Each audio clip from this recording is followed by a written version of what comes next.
கிறிஸ்துவுக்குள் பிரியமுள்ள சகோதர சகோதரிகளே, பலன் தரும் தேவன் எபிசோட் 1825 கர்த்தரை துதிக்கிறேன், மகிமைப்படுத்துகிறேன். இந்த நாளிலும் ஏசாயா 60 அதிகாரம் 18வது வசனத்தை நான் உங்களுக்காக வாசிக்கின்றேன். இனி கொடுமை உன் தேசத்திலும் அழிவும் நாசமும் உன் எல்லைகளிலும் கேட்கப்பட மாட்டாது.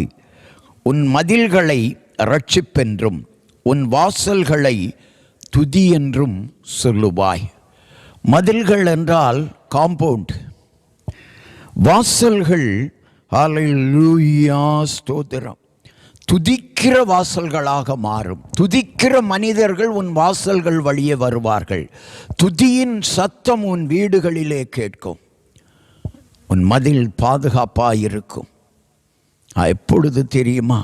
கர்த்தருக்கு பயந்து அவர் வழிகளில் நீ நடக்கிற பொழுது உன் நிலைமையவே கர்த்தர் மாற்றுவார். உன் வாசல்கள், உன் காம்பவுண்டுகள் எல்லாவற்றிலும் துதியின் சத்தமும் பாதுகாப்பும் இருக்கும். நீ கர்த்தரிடத்தில் வா, இயேசுவை நம்பு. அவர் உன் காம்பவுண்டை பாதுகாப்புள்ளதாக மாற்றுவார். இதுவரை உன் வாழ்க்கை பாதுகாப்பில்லாமல் இருந்திருக்கலாம்.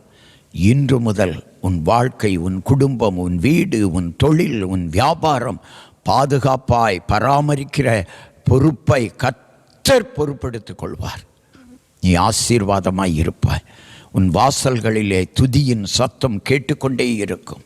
உன்னிடத்தில் வருகிறவர்கள் துதித்து கொண்டே வருவார்கள். ஹல்லேலூயா, க்ளோரி. உன் வாசல்கள் துதியின் வாசல்களாக மாறும். கண்களை மூடி ஜெபிக்கலாம்.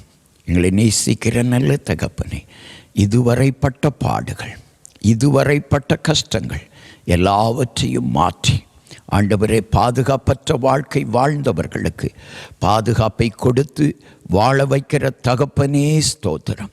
அது மாத்திரமல்ல, துதிப்பதற்கு கூட ஆண்டவரை மனமில்லாமல் வாழ்ந்த ஜனங்கள் இன்று முதல் துதிக்கப் போகிறார்கள். காரணம், அவர்கள் அற்புதத்தை இயேசுவிடத்திலிருந்து பெற்றதுதான் காரணம். துதிப்பார்கள், மகிமைப்படுத்துவார்கள். உன் வாசல்களில் துதியும் உன் காம்பவுண்டுகளிலே பாதுகாப்பும் இருக்கும். இன்று முதல் அதை காண்பாய்.